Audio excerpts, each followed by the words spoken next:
welcome back to another Phoenix Moon Studio video. And for today we're gonna change up the Yu-Gi-Oh theme to something totally different. So now we got anime themed Gundam unboxings. So today's video we're gonna have 3 different unboxings in one, in a sense. So we're gonna have the Gundam Unicorn, the Gundam deathscythe, and the Gundam Barbatos. For these 3 awesome series of Gundams.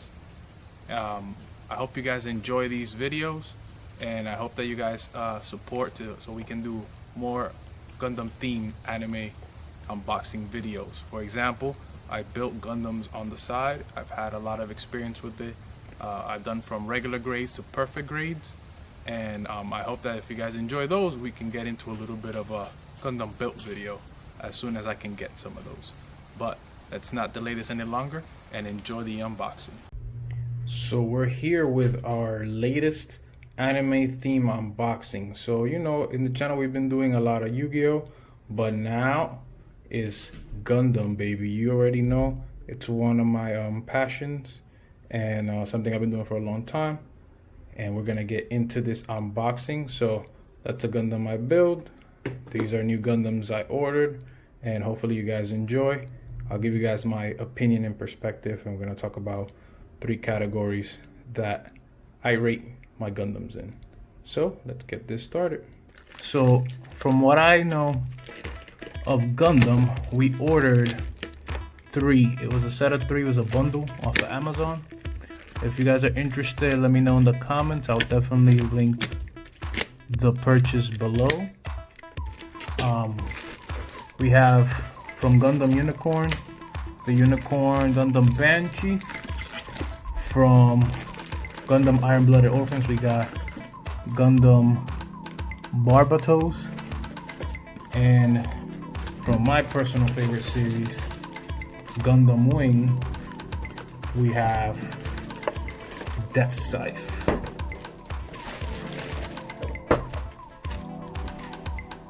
So let me move our latest model kit over so you guys can see the 3 Gundams we have. So here we have deathscythe, Banshee, and Barbatos. Zoom out a little bit. These joints look amazing, man. Look at that. Alright, so since Wing is my favorite, I'm gonna start with these 2. And let's get it right into it. So I'm gonna try to keep the box intact just because it's my first purchase of these things, and you know, you don't wanna wreck them. You know what I'm saying? So we're gonna start with Barbatos from Iron-Blooded Orphans. So box is pretty straightforward. You get your figure. This is, I guess, the backdrop, and you get like a manual kind of guide how you put on some of the equipment. Here he is, Barbatos himself. Open that up for you guys.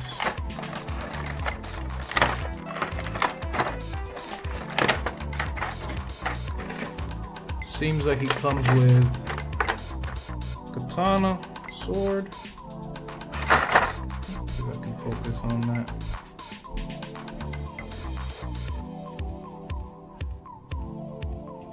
I guess I can't. Oh well. That's like the blunt weapon he has. So, oh, nice focus. There we go. I remember in the first episode, if you guys ever watched it, it's like a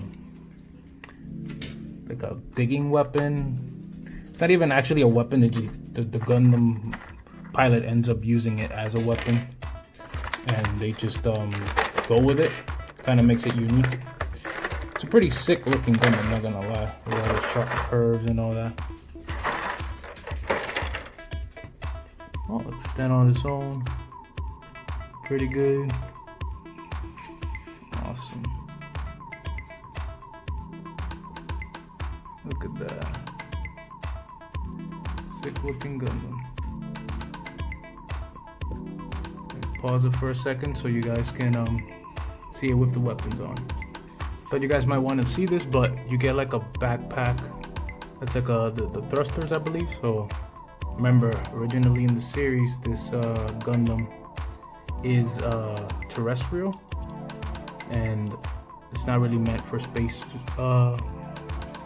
fight. So I guess, you know, if you ever watched the series, spoiler alert, later on they leave their home planet, which I'm not gonna say what it is, and they have to adapt the Gundam for different modes of battle. But yeah, those are the backpack. I'll finish this in a second and then show you guys the weapons. Be right back. Alright, we are back. I've been back a little, you can see him completely. So, as you can see, he only has one weapon in his hand. I do have the katana here, but I did run into a small issue. These, well, this model kit specifically comes with an extra set of hands. This is one that looks open like that, but the fingers do not unclasp enough. I tried to force it, and then I was noticing that the thumb or any other finger was bending a little too much. I don't want to break it, so we're just gonna leave that like that. If I figure it out in the future, I will show you guys, but for now, I'm just gonna leave it with his main weapon, the blunt weapon. It's kind of like a mace or some sort.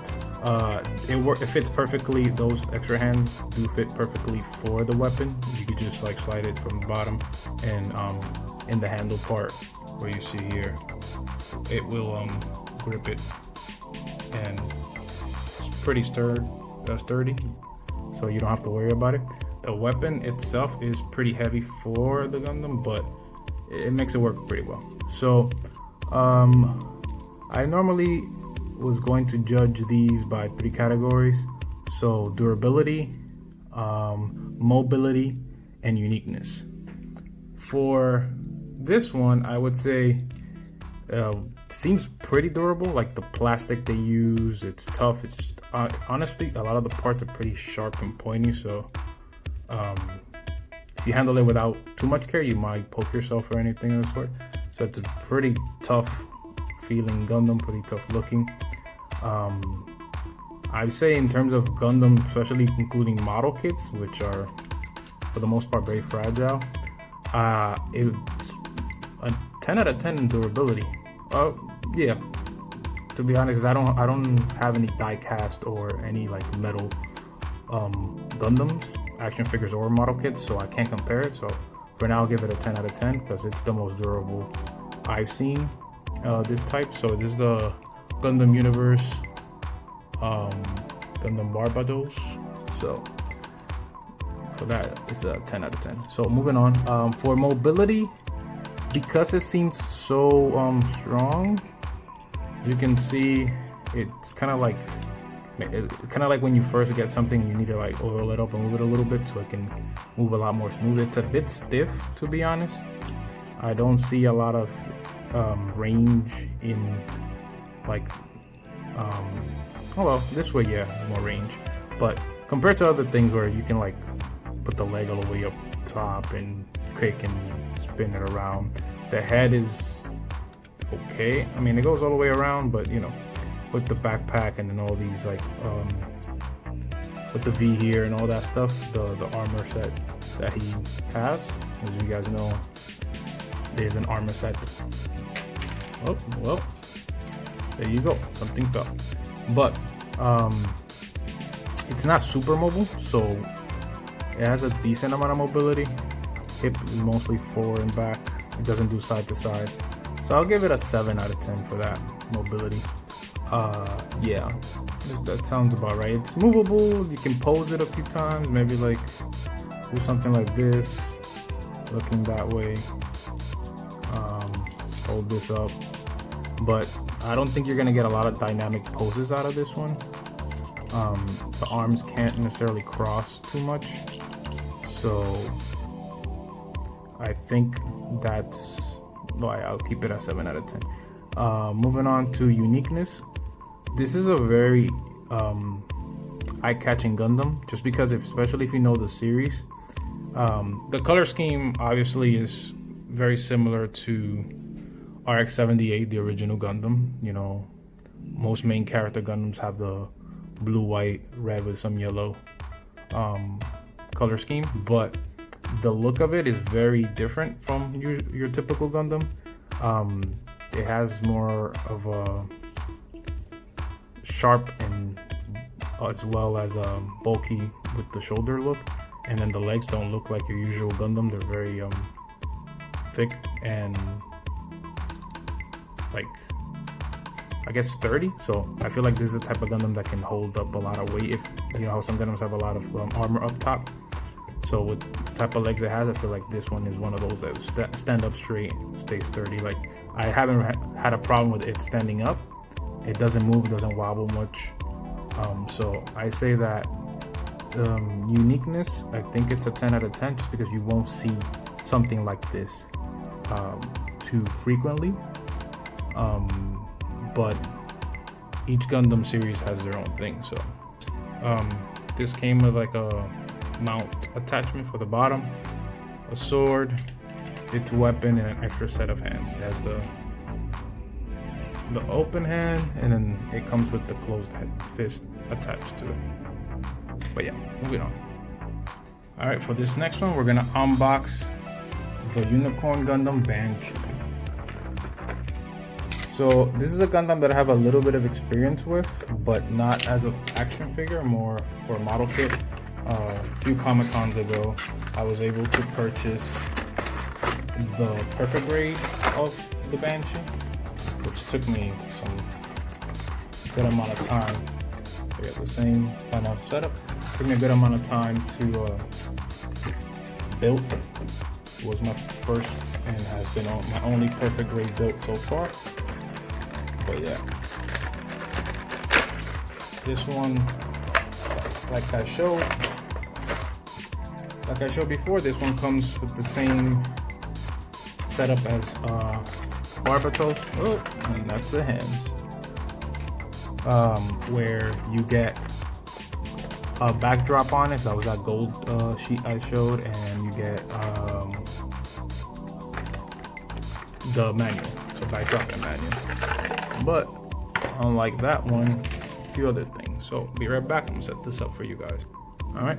Unlike Barbatos, Banshee comes with the back thrusters already installed on it. All you have to do is put the back skirt on it. So you get like a claw hand here, which has a fist in the middle, as you can see. So has a pretty good range of motion for a claw. Goes all the way back. I guess it's to reveal the fist, but the fist does not rotate very well, especially with these. So this part of the claw doesn't actually move at all, which kind of holds the fist in place. I feel like if I force it, so if you force it, you can move it around, but it takes a lot of effort to do that, to be honest. Then it makes the fist look kind of discombobulated, so there's no way to like make this model kit hold like a beam saber here, because then it'll just move this way. So that's one thing to think about. On this side, it seems like a blaster, like some type of plasma blaster. This you cannot remove at all. Like, there's no fist that you can put there, no fist attachment. So with the beam blaster, you're kind of stuck with that hand. It is in destroyer mode. If you guys know anything about how this works, you can notice like the accents are showing gold, and yeah, you can put the little, what meant to be the beam saber, attach up here, just to give it more of a look.